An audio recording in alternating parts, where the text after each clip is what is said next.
ഉമ്മൻചാണ്ടി ആദ്യമായിട്ട് മുഖ്യമന്ത്രി ആയത് എന്നാണ്? 2004 ഓഗസ്റ്റ് 31-നാണ്. ഓക്കെ അല്ലേ? അപ്പൊ 2006 തൊട്ട് ഇടതുപക്ഷ മുന്നണി സ്ഥാനാർത്ഥിയായിരുന്ന EM ജോർജിനെ പരാജയപ്പെടുത്തിയാണ് നമ്മുടെ ഉമ്മൻചാണ്ടി ആദ്യമായിട്ട് നമ്മുടെ കേരള നിയമസഭയിലേക്ക് എത്തുന്നത്. അപ്പൊ ഇതെന്താണ്? സുതാര്യ കേരളം പദ്ധതി. പിന്നെന്താണ്? പ്രീ ഡിഗ്രി വിദ്യാഭ്യാസം സർക്കാർ ചെലവിൽ കൊണ്ടുവന്നു. പിന്നെ കർഷക തൊഴിലാളി പെൻഷൻ, തൊഴിലില്ലായ്മ പെൻഷൻ, ഇതൊക്കെ എല്ലാ മാസവും കൊടുത്തു തുടങ്ങിയത് ഉമ്മൻചാണ്ടിയുടെ കാലത്താണ്. ഹായ് കൂട്ടുകാരെ, എല്ലാവർക്കും എൻ്റെ പുതിയൊരു ക്ലാസ്സിലേക്ക് സ്വാഗതം. അപ്പൊ നമ്മൾ റീസെന്റ് ആയിട്ട് അന്തരിച്ച പ്രമുഖ വ്യക്തികളുടെ ഒരു സീരീസ് നമ്മൾ ഇതിനോടൊപ്പം കൊണ്ടുപോകാൻ പോവുകയാണ്. അപ്പൊ നമ്മുടെ ഫസ്റ്റ് ക്ലാസ് നമ്മൾ പഠിക്കാൻ പോകുന്നത് ഉമ്മൻചാണ്ടിയെ പറ്റിയാണ്. ഓക്കെ, അപ്പൊ നമുക്ക് എല്ലാവർക്കും അറിയാം ഉമ്മൻചാണ്ടി ആരാണ് അല്ലെ. അപ്പൊ അത്രയും ഇമ്പോർട്ടന്റ് ആയിട്ടുള്ള ഒരു വ്യക്തിയെ പറ്റി ഇപ്പൊ PSC റീസെന്റ് ആയിട്ടുള്ള ചോദ്യ പേപ്പറുകളിൽ ചോദ്യം ചോദിക്കുന്നുണ്ട്. അപ്പൊ നമുക്ക് വിശാലമായിട്ട് ഡീറ്റെയിൽ ആയിട്ട് അതങ്ങ് പഠിച്ചേക്കാം. ഓക്കെ, അപ്പൊ ആദ്യം തന്നെ എന്താണ് നമ്മുടെ ഉമ്മൻചാണ്ടിയുടെ യഥാർത്ഥ പേര്? ഉമ്മൻചാണ്ടിയുടെ പൂർണ്ണമായിട്ടുള്ള പേര് പുതുപ്പള്ളി കാരോട്ട് വള്ളക്കാലിൽ ഉമ്മൻചാണ്ടി എന്നാണ്. എന്താണ്? പുതുപ്പള്ളി കാരോട്ട് വള്ളക്കാലിൽ ഉമ്മൻചാണ്ടി. എന്താണ്? പുതുപ്പള്ളി കാരോട്ട് വള്ളക്കാലിൽ ഉമ്മൻചാണ്ടി. ഇപ്പം തന്നെ ഇവിടെ വെച്ച് പഠിച്ചു പോകണം. ഇതിപ്പം കേട്ട് പഠിച്ചിട്ട് പിന്നെ നിങ്ങൾ പഠിക്കാനായിട്ട് ഒരു സമയം ഇതിനു വേണ്ടി കളയരുത്. ഇപ്പൊ തന്നെ കേട്ടങ്ങ് സെറ്റാക്കി അങ്ങ് പോയേക്ക കേട്ടോ. അപ്പൊ നമ്മുടെ കോട്ടയം ജില്ലയിലെ പുതുപ്പള്ളി സ്വദേശിയായിട്ടുള്ള ചാണ്ടി 1943 ഒക്ടോബർ 31-നാണ് ജനിച്ചത് എന്നാണ്. 1943 ഒക്ടോബർ 31-നാണ് നമ്മുടെ ഉമ്മൻചാണ്ടി ജനിക്കുന്നത്. 1943 ഒക്ടോബർ 31. ഓക്കെ, ഇനി 1970 നിയമസഭാ തെരഞ്ഞെടുപ്പിൽ പുതുപ്പള്ളി മണ്ഡലത്തിൽ നിന്നും ഇടതുപക്ഷ മുന്നണി സ്ഥാനാർത്ഥിയായിരുന്ന EM ജോർജിനെ പരാജയപ്പെടുത്തിയാണ് നമ്മുടെ ഉമ്മൻചാണ്ടി ആദ്യമായിട്ട് നമ്മുടെ കേരള നിയമസഭയിലേക്ക് എത്തുന്നത്. അപ്പൊ എന്നാണ്? 1970. എവിടെ വെച്ചിട്ട്? പുതുപ്പള്ളി മണ്ഡലത്തിൽ നിന്നും 1970 ആരെ പരാജയപ്പെടുത്തി?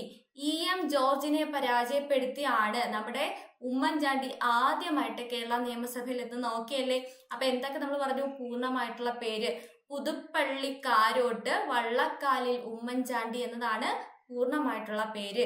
പിന്നെ എന്നാണ് നമ്മുടെ ഉമ്മൻചാണ്ടി ജനിച്ചത്? 1943 ഒക്ടോബർ 31-നാണ്. 1970 ആദ്യമായിട്ട് കേരള നിയമസഭയിൽ എത്തുന്നത്. ആരെ പരാജയപ്പെടുത്തി? EM ജോർജിനെ പരാജയപ്പെടുത്തി. ഏത് മണ്ഡലത്തിൽ നിന്ന്? അതും പഠിക്കണം. പുതുപ്പള്ളി മണ്ഡലമാണ്. ഓക്കെ അല്ലേ? നമ്മുടെ പുതുപ്പള്ളി നിയോജക മണ്ഡലത്തെ പ്രതിനിധീകരിച്ച് 1970 മുതൽ 2003 വരെ, അതായത് എന്താണ്? ആ ഫസ്റ്റ് കേറിയപ്പം തൊട്ട് റീസെന്റ് ആയിട്ട് അദ്ദേഹം മരിക്കുന്നത് വരെയും പുതുപ്പള്ളിയിൽ നിന്ന് ആരുണ്ടായിരുന്നു? നമ്മുടെ ഉമ്മൻചാണ്ടി എന്താണ് വന്നിട്ടുണ്ട്. അപ്പം നമ്മുടെ നിയമസഭയിലേക്ക് 1970 തൊട്ട് 2023 വരെ ഇദ്ദേഹം ഉണ്ടായിരുന്നു. അപ്പൊ പുതുപ്പള്ളി നിയോജക മണ്ഡലത്തെ പ്രതിനിധീകരിച്ച് 1970 മുതൽ 2023 അദ്ദേഹം മരിക്കുന്നത് വരെയും നിയമസഭ അംഗമായിരുന്നു. അങ്ങനെ 12 തവണയാണ് അദ്ദേഹത്തെ നിയമസഭാ അംഗമായിട്ട് തെരഞ്ഞെടുത്തത് കേട്ടോ. അപ്പൊ എത്രയാണ് അദ്ദേഹം 1970 എലക്ട് ചെയ്ത് ആദ്യമായിട്ട് കേരള നിയമസഭാ അംഗമാകുന്നത് മുതൽ 2023 അദ്ദേഹം മരിക്കുന്നത് വരെയും അങ്ങനെ 12 തവണ നമ്മുടെ കേരള നിയമസഭയിൽ അദ്ദേഹം അംഗമായിരുന്നു. ഓക്കെ അല്ലേ? ഇനി കേരള നിയമസഭയുടെ മുഴുവൻ ഇന്ത്യൻ നിയമസഭയുടെയും ചരിത്രം എടുത്തു നോക്കുകയാണെങ്കിൽ ഏറ്റവും കൂടുതൽ കാലം ആര് MLA ആയിട്ട് ഇരുന്നിട്ടുണ്ട്? നമ്മുടെ ഉമ്മൻചാണ്ടി MLA ആയിട്ട് ഇരുന്നിട്ടുണ്ട് കേട്ടോ. കേരള നിയമസഭയുടെ ചരിത്രത്തിൽ ഏറ്റവും കൂടുതൽ കാലം ആരാണ്? നമ്മുടെ കേരള നിയമസഭയുടെ ചരിത്രത്തിൽ ഏറ്റവും കൂടുതൽ കാലം നിയമസഭ അംഗമായിരുന്ന വ്യക്തിയാണ്, അല്ലെങ്കിൽ MLA ആയിരുന്ന വ്യക്തിയാണ് നമ്മുടെ ഉമ്മൻചാണ്ടി. ഓക്കെ അല്ലേ? ഇനി നമ്മുടെ 2004 ഓഗസ്റ്റ് 31 മുതൽ 2006 മെയ് 12 വരെ, അതായത് ഇവിടെ 2 വർഷമേ ഉള്ളൂ കേട്ടോ.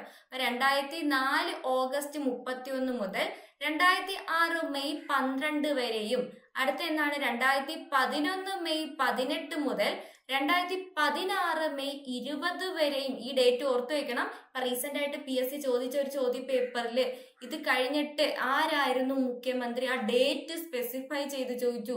മിക്കവരും പഠിച്ചു വെച്ചിരുന്ന 2011 to 16 ഉമ്മൻചാണ്ടി. പക്ഷെ ഇവരെ ഡേറ്റ് സ്പെസിഫൈ ചെയ്തിട്ട് ഈ 20-ാം തീയതി കഴിഞ്ഞുള്ള ഡേറ്റ് എന്നിട്ട് ചോദിച്ചു ആ സമയത്ത് ആരായിരുന്നു മുഖ്യമന്ത്രി അങ്ങനെയൊക്കെ ചോദിക്കും. അതുകൊണ്ട് ഈ ഡേറ്റ് ഇമ്പോർട്ടന്റ് ആണ്, പഠിച്ചു വെക്കണം. 2011 മെയ് 18 മുതൽ 2016 മെയ് 20 വരെ ആരായിരുന്നു നമ്മുടെ മുഖ്യമന്ത്രി? ഉമ്മൻചാണ്ടിയാണ്. ഓക്കെ, അപ്പൊ 2004 ഓഗസ്റ്റ് 31 തൊട്ട് 2006 മെയ് 12. അതുപോലെ 2011 മെയ് 18 മുതൽ 2016 മെയ് 20 വരെയും 2 തവണ നമ്മുടെ കേരളത്തിന്റെ മുഖ്യമന്ത്രിയായിട്ട് ആരിരുന്നിട്ടുണ്ട്? നമ്മുടെ ഉമ്മൻചാണ്ടി ഇരുന്നിട്ടുണ്ട്. ഓക്കെ, ഇനി 2004 AK ആന്റണി രാജിവെച്ചതിന് ശേഷമാണ് നമ്മുടെ ഉമ്മൻചാണ്ടി എന്താണ് മുഖ്യമന്ത്രി ആകുന്നത് കേട്ടോ. 2004 AK ആന്റണി രാജിവെച്ചതിന് ശേഷമാണ്, അതായത് ഓഗസ്റ്റ് 31 നമ്മുടെ ഉമ്മൻചാണ്ടി ആദ്യമായിട്ട് മുഖ്യമന്ത്രി ആവുന്നത് കേട്ടോ. അപ്പൊ ഉമ്മൻചാണ്ടി ആദ്യമായിട്ട് മുഖ്യമന്ത്രി ആയത് എന്നാണ്? 2004 ഓഗസ്റ്റ് 31. ഓക്കെ അല്ലേ? അപ്പൊ 2006 തൊട്ട് 11 നോക്കി, ഇവിടെ 2006 വരെ മുഖ്യമന്ത്രി ആയിരുന്നു, പിന്നെ 11 ആയത്. അപ്പൊ 6നും 11നും ഇടയ്ക്ക് ആരായിരുന്നു? പ്രതിപക്ഷ നേതാവായിരുന്നു. ഓക്കെ, അപ്പൊ 2006നും 11നും ഇടയ്ക്ക് ഇദ്ദേഹം ആരായിരുന്നു? പ്രതിപക്ഷ നേതാവായിട്ടും സേവനം അനുഷ്ഠിച്ചിട്ടുണ്ട്. ഓക്കെ, ഇനി 2011 മെയ് 18 കേരളത്തിന്റെ 21ാമത്തെ മുഖ്യമന്ത്രിയായിട്ട് അധികാരമേറ്റു കേട്ടോ. അപ്പൊ എന്താണ് നമ്മൾ ഇവിടെ പഠിച്ചതാണ്, എന്താണ് 2011 മെയ് 18 മുതൽ 2016 മെയ് 20 വരെ. അപ്പൊ ഈ 2011 അധികാരമേറ്റത് എത്രാമത്തെ മുഖ്യമന്ത്രി ആയിട്ടാണ്? 21ാമത്തെ മുഖ്യമന്ത്രി ആയിട്ടാണ് കേട്ടോ. 2011 രണ്ടാമതായിട്ട് കേരള മുഖ്യമന്ത്രിയായിട്ട് അധികാരമേറ്റപ്പോ എത്രാമത്തെ മുഖ്യമന്ത്രിയായിരുന്നു? 21ാമത്തെ മുഖ്യമന്ത്രി ആയിട്ടാണ് അധികാരമേറ്റത്. 1977 K കരുണാകരൻ മന്ത്രിസഭയിൽ തൊഴിൽ മന്ത്രിയായിട്ട് ഇദ്ദേഹം സേവനം അനുഷ്ഠിച്ചിട്ടുണ്ട്. അപ്പൊ 1970 ആദ്യമായിട്ട് നമ്മുടെ ഉമ്മൻചാണ്ടി കേരള നിയമസഭയിൽ എത്തുന്നത്. 1977 7 വർഷം കഴിഞ്ഞപ്പോൾ നമ്മുടെ K കരുണാകരന്റെ മന്ത്രിസഭയിൽ തൊഴിൽ മന്ത്രിയായിട്ട് സേവനം അനുഷ്ഠിച്ചു. അതിനുശേഷം നമ്മുടെ K ആന്റണിയുടെ നേതൃത്വത്തിലുള്ള മന്ത്രിസഭയിൽ അതേ വകുപ്പ് തന്നെ പിന്നെയും നിലനിർത്തി. ഓക്കെ, ഇനി 1981 ഡിസംബർ മുതൽ 1982 മാർച്ച് വരെ K കരുണാകരന്റെ മന്ത്രിസഭയിൽ ആഭ്യന്തരമന്ത്രിയായിരുന്നു. ഓക്കെ, അപ്പൊ ആദ്യം എന്തായിരുന്നു? തൊഴിൽ മന്ത്രിയായിരുന്നു. പിന്നീട് 1981 K കരുണാകരന്റെ മന്ത്രിസഭയിൽ ഇദ്ദേഹം ആരായിരുന്നു? ആഭ്യന്തരമന്ത്രിയായിരുന്നു. പിന്നെ 1991 UDF മന്ത്രിസഭയിൽ ഇദ്ദേഹം ധനകാര്യ മന്ത്രിയായിട്ടും സേവനം അനുഷ്ഠിച്ചിട്ടുണ്ട്. ഓക്കെ അല്ലേ? ഇനി 2013 ഏഷ്യ പസഫിക് മേഖലയ്ക്കുള്ള United Nation public service award ആർക്ക് കിട്ടി? ഉമ്മൻചാണ്ടിക്ക് കിട്ടി. അപ്പൊ 2013 ഏഷ്യ പസഫിക് മേഖലയിലുള്ള United Nation public service award ആർക്ക് കിട്ടി? നമ്മുടെ ഉമ്മൻചാണ്ടിക്ക് കിട്ടി. ഓക്കെ, എന്തിനാ കിട്ടിയത്? ജനസമ്പർക്ക പരിപാടിക്കാണ് കിട്ടിയത് കേട്ടോ. പ്രധാനപ്പെട്ടതും ശ്രദ്ധേയമായിട്ടുള്ള ഇദ്ദേഹത്തിന്റെ പ്രധാനപ്പെട്ട ഒരു പദ്ധതിയാണ് ഏത്? ജനസമ്പർക്ക പദ്ധതി അല്ലെങ്കിൽ ജനസമ്പർക്ക പരിപാടി. ഇതിൽ 9 മണിക്കൂറോളം തുടർച്ചയായി നീണ്ടു നിന്ന് എല്ലാവരുടെ എന്താണ് സംസാരിച്ച് അവരുടെ പ്രശ്നങ്ങളൊക്കെ സോൾവ് ചെയ്ത് അത്രയും ഹാർഡ് വർക്കിംഗ് ആയിട്ട് നിന്നത് കൊണ്ടാണ് United Nation public service award ഇദ്ദേഹത്തിന് കിട്ടിയത്. ഓക്കെ, അപ്പൊ ഐക്യരാഷ്ട്ര സഭയുടെ പൊതുസേവനത്തിനുള്ള അവാർഡ് നൽകി ആദരിച്ച കേരളത്തിലെ അല്ലെങ്കിൽ ഇന്ത്യയിലെ ഏക മുഖ്യമന്ത്രി ആരാണ്? അത് ഉമ്മൻചാണ്ടിയാണ്. അപ്പൊ ഐക്യരാഷ്ട്ര സംഘടന അല്ലെങ്കിൽ ഐക്യരാഷ്ട്ര സഭ പൊതുസേവനത്തിനുള്ള അവാർഡ് നൽകി ആദരിച്ച ഏക ഇന്ത്യൻ മുഖ്യമന്ത്രി അല്ലെങ്കിൽ ഏക കേരള മുഖ്യമന്ത്രി ആരാണ്? നമ്മുടെ ഉമ്മൻചാണ്ടിയാണ്. ഓക്കെ അല്ലേ? ഇനി 2006 ജനുവരിയിൽ ദാവോസിൽ നടന്ന സാമ്പത്തിക ഉച്ചകോടിയിൽ പങ്കെടുത്ത കേരളത്തിലെ ആദ്യത്തെ മുഖ്യമന്ത്രിയാണ് നമ്മുടെ ഉമ്മൻചാണ്ടി. അപ്പൊ 2006 ജനുവരിയിൽ ദാവോസിൽ നടന്ന സാമ്പത്തിക ഉച്ചകോടിയിൽ പങ്കെടുത്ത കേരളത്തിലെ ആദ്യത്തെ മുഖ്യമന്ത്രി ആരാന്ന് വെച്ചാൽ ആരാണ്? അത് നമ്മുടെ ഉമ്മൻചാണ്ടിയാണ്. ഓക്കെ അല്ലേ? ഇനി അടുത്ത നമ്മുടെ ഉമ്മൻചാണ്ടി കൊണ്ടുവന്ന പ്രധാനപ്പെട്ട പദ്ധതികളാണ് സുതാര്യ കേരളം പദ്ധതി. ഒന്നാമത്തെ ജനസമ്പർക്ക പരിപാടിയാണ്, അത് നോക്കിക്കോണം. ഇപ്പൊ ഇതെന്താണ്? സുതാര്യ കേരളം പദ്ധതി. പിന്നെന്താണ്? പ്രീ ഡിഗ്രി വിദ്യാഭ്യാസം സർക്കാർ ചെലവിൽ കൊണ്ടുവന്നു. പിന്നെ കർഷക തൊഴിലാളി പെൻഷൻ, തൊഴിലില്ലായ്മ പെൻഷൻ, ഇതൊക്കെ എല്ലാ മാസവും കൊടുത്തു തുടങ്ങിയത് ഉമ്മൻചാണ്ടിയുടെ കാലത്താണ്. പിന്നെ എന്താണ്, കൊച്ചി മെട്രോ സർവീസ് ആരംഭിച്ചു, വല്ലാർപാടം കണ്ടെയ്നർ ടെർമിനൽ പണി ആരംഭിച്ചു, വിഴിഞ്ഞം തുറമുഖത്തിന്റെയും പണി ആരംഭിച്ചത് എന്നാണ്, ഉമ്മൻചാണ്ടിയുടെ കാലത്താണ്. നമ്മുടെ ഈ വിഴിഞ്ഞം തുറമുഖം ഇപ്പോഴത്തെ ഹോട്ട് ടോപ്പിക് ആണ്, റീസെന്റ് ആണ് അത് ഉദ്ഘാടനം ചെയ്തത്.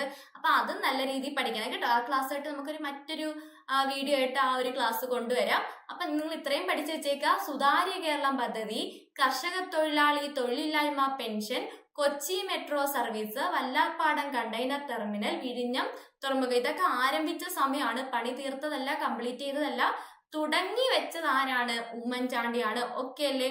ഇനി ഇദ്ദേഹത്തിന്റെ ആത്മകഥയാണ് കാലം സാക്ഷി കേട്ടോ. മരിച്ചതിന് ശേഷമാണ് ഇത് പബ്ലിഷ് ചെയ്തത്. അപ്പൊ ഇദ്ദേഹത്തിന്റെ ആത്മകഥ ഏതാണ്? കാലം സാക്ഷിയാണ്. എന്നാൽ ഉമ്മൻചാണ്ടിയെ കുറിച്ച് PT ചാക്കോ എഴുതിയ ജീവചരിത്രമാണ് തുറന്നിട്ട വാതിൽ. തിരിഞ്ഞു പോയത്, പലർക്കും ഇത് തിരിഞ്ഞു പോവും. ആത്മകഥ കാലം സാക്ഷിയാണ്, ജീവചരിത്രമാണ് തുറന്നിട്ട വാതിൽ കേട്ടോ. എന്താണ്? ആത്മകഥ കാലം സാക്ഷി, ജീവചരിത്രം തുറന്നിട്ട വാതിൽ. ഓക്കെ. ഈ ഉമ്മൻചാണ്ടിയെ കുറിച്ചുള്ള ഡോക്യുമെന്ററി എന്താണ്? The unknown warrior. The unknown warrior touching the soul. എന്താണ്? The unknown warrior touching the soul എന്നതാണ് ഉമ്മൻചാണ്ടിയെ പറ്റിയുള്ള എന്താണ് ഡോക്യുമെന്ററി. ഓക്കെ അല്ലേ? ഇനി ഇദ്ദേഹം രചിച്ച മറ്റ് കൃതികളാണ് കാലത്തിനൊപ്പം. അപ്പൊ കാലം സാക്ഷി അദ്ദേഹത്തിന്റെ ആത്മകഥയാണ്, കാലത്തിനൊപ്പം ഒരു കൃതിയാണ് കേട്ടോ. അപ്പൊ ഉമ്മൻചാണ്ടി എഴുതിയ മറ്റൊരു കൃതിയാണ് കാലത്തിനൊപ്പം. പിന്നെ പോരാട്ടത്തിന്റെ ദിനരാത്രങ്ങൾ, ചങ്ങല ഒരുങ്ങുന്നു, കേരളത്തിന്റെ ഗുൽസാർ, ഇതൊക്കെ ഇദ്ദേഹത്തിന്റെ പ്രധാനപ്പെട്ട രചനകളാണ്. ഓക്കെ അല്ലേ? ഇനി എന്നാണ് അന്തരിച്ചത്? 2023 ജൂലൈ 18 ഇദ്ദേഹം അന്തരിച്ചത്. അപ്പൊ ഇത്രയേ ഉള്ളൂ. അപ്പൊ എല്ലാരും നല്ല രീതിയിൽ പഠിക്കുക, എന്താണ് റിവിഷൻ ചെയ്യുക. റീസെന്റ് ഓബിറ്ററീസ് വളരെ ഇമ്പോർട്ടന്റ് ആണ്. അപ്പൊ എന്താണ് ഓബിറ്ററീസ് ആവശ്യമുള്ളതെല്ലാം നമുക്ക് ഇങ്ങനെ സീരീസ് ആയിട്ട് ഇടയ്ക്കിടയ്ക്ക് കൊണ്ടുവരാം. നിങ്ങൾ എന്ത് ചെയ്യുക? ഒരു നോട്ട് അതിനുവേണ്ടി പ്രിപ്പയർ ചെയ്ത് വെക്കുക. കറണ്ട് അഫയേഴ്സ് പഠിക്കാനായിട്ട് ഒരു നോട്ട് റെഡിയാക്കി വെക്കുക. എല്ലാ പോയിന്റ്സും ഒന്നും എഴുതണ്ട, നിങ്ങൾക്ക് അറിയാത്ത പോയിന്റ് മാത്രം നോട്ട് ചെയ്ത് വെക്കുക. റിവിഷൻ ചെയ്യുന്ന നേരത്തെ അല്ലെങ്കിൽ എക്സാം എടുക്കുന്ന സമയത്ത് ആ പോയിന്റ് മാത്രം ഒന്ന് റിവിഷൻ ചെയ്യുക കേട്ടോ. അടുത്ത ക്ലാസ്സിൽ കാണാം. അതുവരെ എല്ലാവർക്കും ഗുഡ് ബൈ.